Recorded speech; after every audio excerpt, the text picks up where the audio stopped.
I woke to my brother's laughter slicing through the dark like a knife, followed by my father's low voice saying something that turned my blood to ice. "Don't worry, Camden. We'll make your sister fund everything." My pulse hammered so hard I thought they might hear it through the walls. I froze in the hallway, clutching the banister as I realized they were sitting in the kitchen, the same place where I used to do my homework while Mom cooked and Dad hummed old country songs.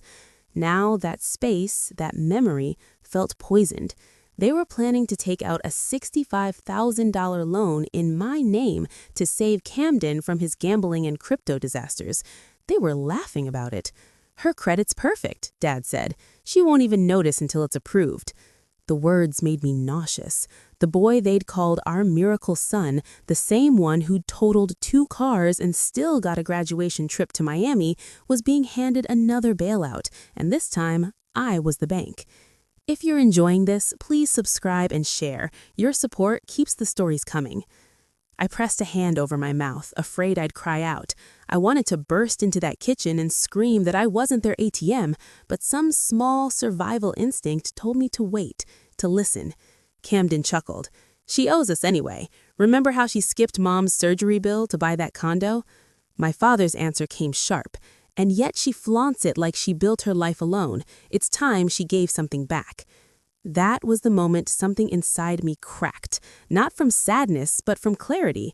For years, I'd believed their guilt trips. I'd believed that being the responsible one meant fixing everyone else's messes. But now, listening to their betrayal, I realized I'd just been their safety net, their insurance policy, their plan B. My entire life had been built around their comfort. Every holiday, every family emergency, every whispered favor I couldn't say no to, it had all been extraction. The worst part wasn't even their greed. It was how calm they sounded, like conspiring against me was normal, justified. I backed away quietly, heart slamming against my ribs, and returned to the guest room where my old trophies and college photos mocked me from dusty shelves. My parents had framed my first bonus check. "We're so proud," Mom had said then. Now I realized they'd just been calculating how much more they could take. I didn't sleep that night. Instead, I lay staring at the ceiling, planning. I would play along until I got back to Chicago. I would smile, pretend, and make them think I was still their obedient daughter. But the second I got home, I'd lock down every account, freeze every credit line, and finally cut the cord. By dawn, I'd built a full battle plan in my head, what I called my financial self-defense strategy. Step 1, call my bank. Step 2, change passwords. Step 3, gather proof, because if they were willing to forge documents in my name once, they'd try again. At breakfast, the air felt strangely normal. Mom hummed while making pancakes, Dad joked about the neighbor's dog, and Camden, hungover but smug, leaned back in his chair and said, "So, sis, got any big projects this quarter? You always seem to land on your feet." The casual tone nearly made me laugh. If only he knew I'd heard every word last night. "Just keeping busy," I said, stirring my coffee. "You?" He grinned, glancing at Dad. "Actually, we've been thinking about this new blockchain venture. Family-run, solid returns, minimal risk. You could help us set it up." My mother chimed in. "It'd mean a lot to your father if you were involved." I looked at each of them, their familiar faces now strangers wearing masks. I forced a smile. "That sounds interesting. Let's talk more once I get back to Chicago. I'll check my finances." Dad's eyes lit up like he'd already won. "That's my girl." The words made me sick. I excused myself soon after, pretending to take a work call, and walked outside just to breathe. The morning sun was bright and cruel, and I wondered how many times I'd mistaken love for manipulation. When I returned to Chicago that night, I didn't unpack. I sat on my couch in silence, surrounded by the skyline I'd built with my own hard work, and started locking everything down. Freeze credit. Done. Change bank logins. Done. Cancel automatic payments for my parents' utilities, which I'd been covering under the illusion of helping out. Done. By the time midnight struck, my hands were shaking, not from fear, but adrenaline. For once, I wasn't reacting, I was acting.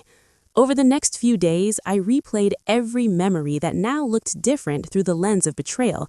The Christmas where Dad forgot to pay the electric bill and I wired money without hesitation. The birthday when Camden cried about losing his job and I covered his rent. The family reunion where Mom bragged about how I'd do anything for family. They all been conditioning moments, each one training me to confuse generosity with obligation. My therapist had once told me that some families mistake love for ownership. I used to think she was exaggerating. Now I saw she'd been right. 2 days later, Camden texted me, all charm and emojis. "Hey sis, Dad said you might be in for the investment thing. Let's chat soon." I stared at the screen, my pulse slowing into cold focus. "Sure," I typed. "Let's set up a call." But when that call came, I had other plans. I set my phone on speaker, hit record, and let him talk himself into a corner. "It's just paperwork," he said smoothly. "We'll handle everything on our end. You don't even have to worry." I asked questions, pretending to be naive. "So the loan would technically be in my name." "Only for a bit," he assured me. "Once it's approved, we'll transfer it. It's for the family, Martha. We're all in this together." Family. The word used to make me feel warm. Now it sounded like a threat. After the call ended, I sent the recording to my cloud drive. Then I sat in silence, letting the enormity of what I'd done sink in. I had proof. For the first time in my life, the power was mine. But power, I soon learned, doesn't come without a price. 3 nights later, I got a call from Mom. "Your brother says you're being distant. Are you upset about something?" I almost laughed. "I'm fine," I lied, "just busy." She sighed dramatically. "You've changed since moving away. We just want what's best for everyone." The hypocrisy made me dizzy. I hung up before I said something unforgivable.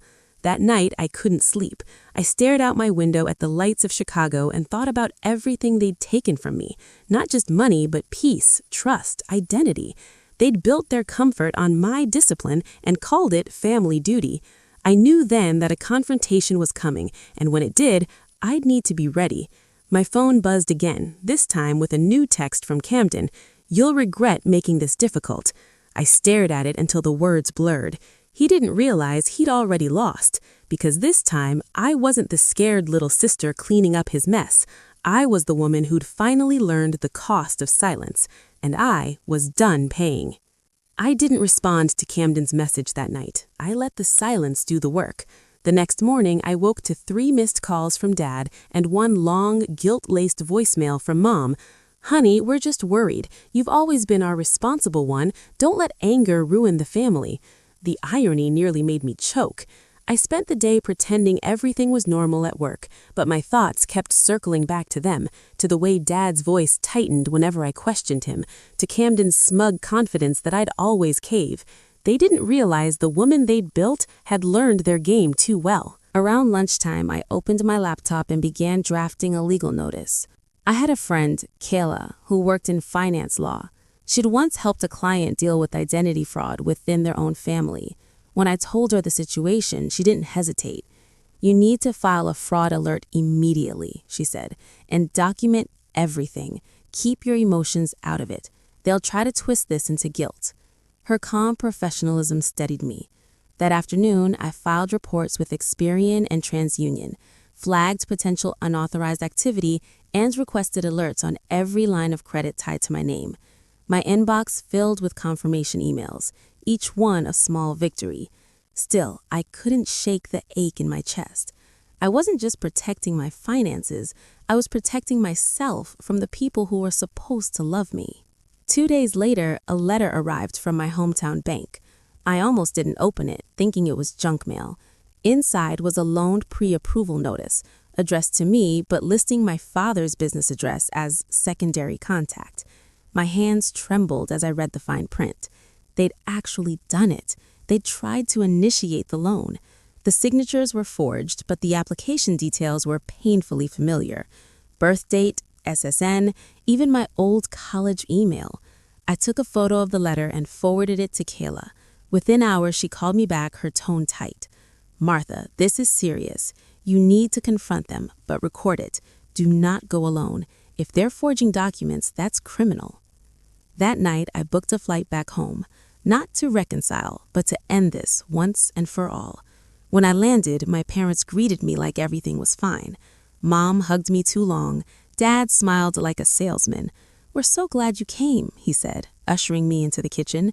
The same table, the same coffee smell, only now it felt like a crime scene. Camden was there, of course, smirking. "You look tense, sis," he said. "We're just trying to keep things in the family." I set my phone on the table, camera facing up, recording. "About that," I said evenly, "I got a letter from the bank. Care to explain?" Dad's smile faltered. "Oh, that. Just a misunderstanding." "Misunderstanding?" I echoed. "You forged my signature." Camden scoffed. "Oh, come on. It's not like you'd actually go to the cops." The words hung there, heavy, daring. I leaned forward. "Try me." For a second, no one spoke. Then Dad slammed his hand on the table. "We raised you. We gave you everything, and this is how you repay us?" His voice was booming, rehearsed, the same guilt tactic he'd used my whole life. But this time, I didn't flinch. "You didn't raise me," I said quietly. "You drained me." Mom started crying, the kind of crying that had always made me cave. But now I saw it for what it was, a diversion. "I just wanted us to be close again," she sobbed. "Close?" I whispered. "You tried to steal from me." Camden muttered under his breath. "You're overreacting." That was when I pulled out the recording from his earlier call, the one where he said, "It's for the family, Martha." I hit play. His face drained of color. "That's illegal, Cam," I said. "You and Dad both. You've got 48 hours to withdraw that application and send me written proof, or I take this to the authorities." Dad's jaw locked. "You wouldn't." "I already did," I lied, "and my lawyer has copies of everything." Silence. Then Camden stood up and stormed out. Mom whispered my name, pleading, but I was already walking toward the door. I turned back once, not out of guilt, but out of finality. "I taught you to take responsibility. I'm finally doing that for myself." Back in Chicago, I expected relief. Instead, I felt hollow. Cutting ties with your family isn't a single act. It's a slow grieving of every version of love you once believed in. But the next morning, I woke up lighter. My phone was blissfully quiet. No missed calls, no guilt-laden voicemails, just peace. Weeks passed. Then one evening, a letter arrived from my mother. Inside was a short note in her shaky handwriting. "I'm sorry. I didn't know how far it had gone. Please don't hate me." I sat there staring at the words, unsure if they were genuine or another manipulation. I didn't reply. Forgiveness, I realized, isn't something you owe people who never ask for it honestly. Months later, on a bright March morning, I stood in my new apartment, the one I'd chosen entirely for myself. I looked out at the city and realized I finally understood what freedom felt like.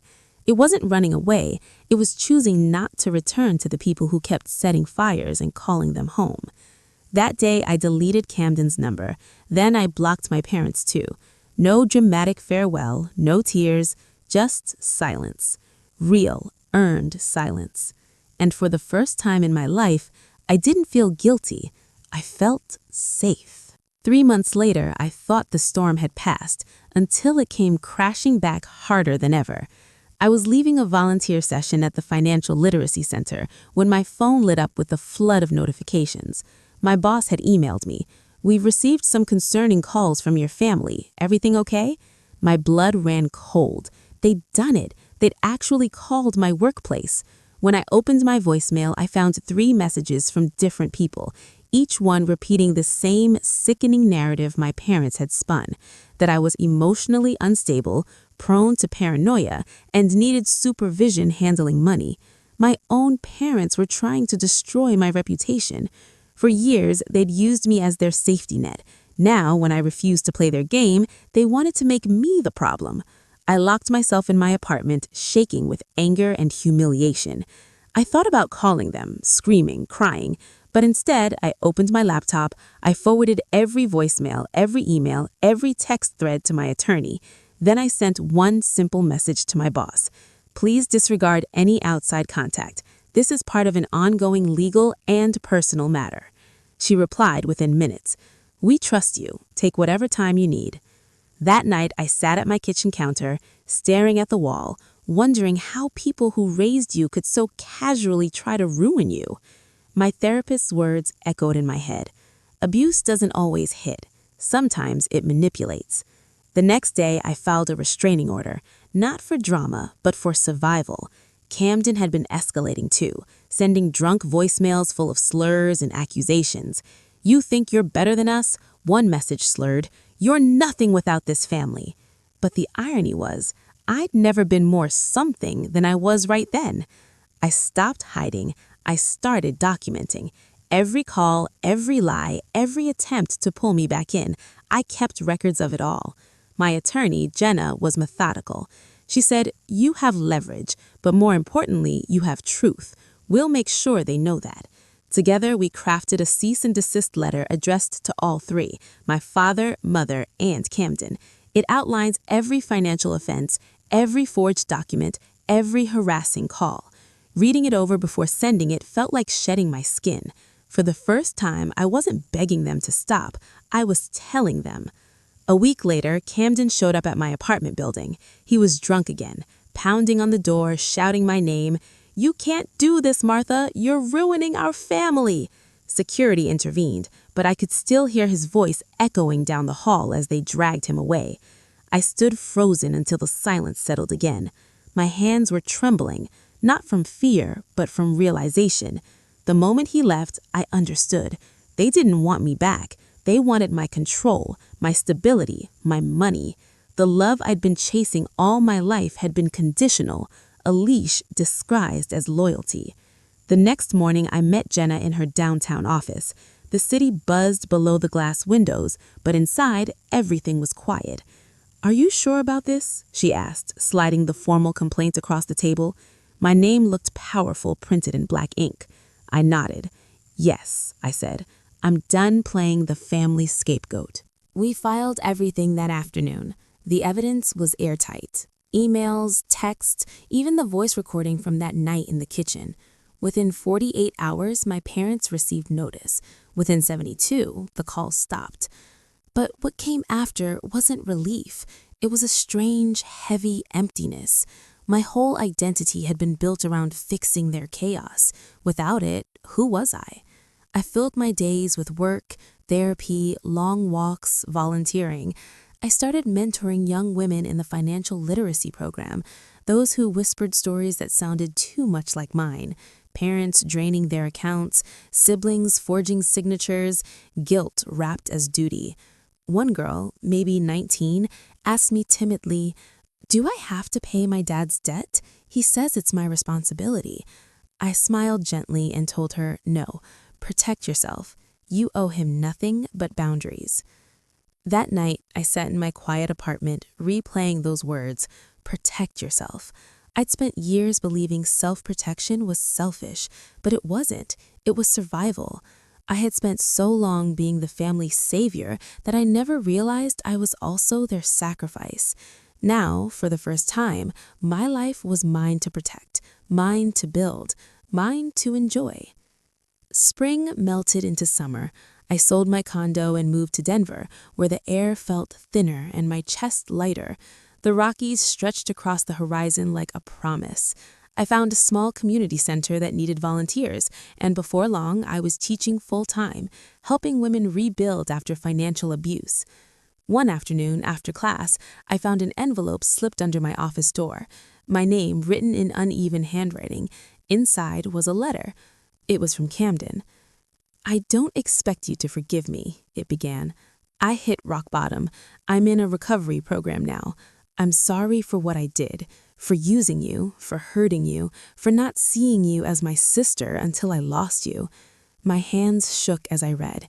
At the bottom, he'd written one last line. "I'm trying to be better. I hope you are too." I stared at the page for a long time. Then I folded it neatly, placed it in a drawer, and whispered to myself, "I already am."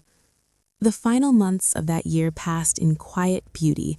I hiked trails at dawn, cooked meals just for myself, laughed with new friends who knew nothing of my family's shadows. And yet there was peace, not the absence of pain, but the acceptance of it. The last tie I had to that old life was emotional, and one cold December morning, standing in the Colorado sun, I finally let it go. I whispered goodbye, not to them, but to the version of me who believed love had to be earned through sacrifice. The wind carried the sound away, and in its place, I felt something I hadn't in years: calm, grounded, free. That was the day I realized the truth. I was never their ATM. I was their lesson.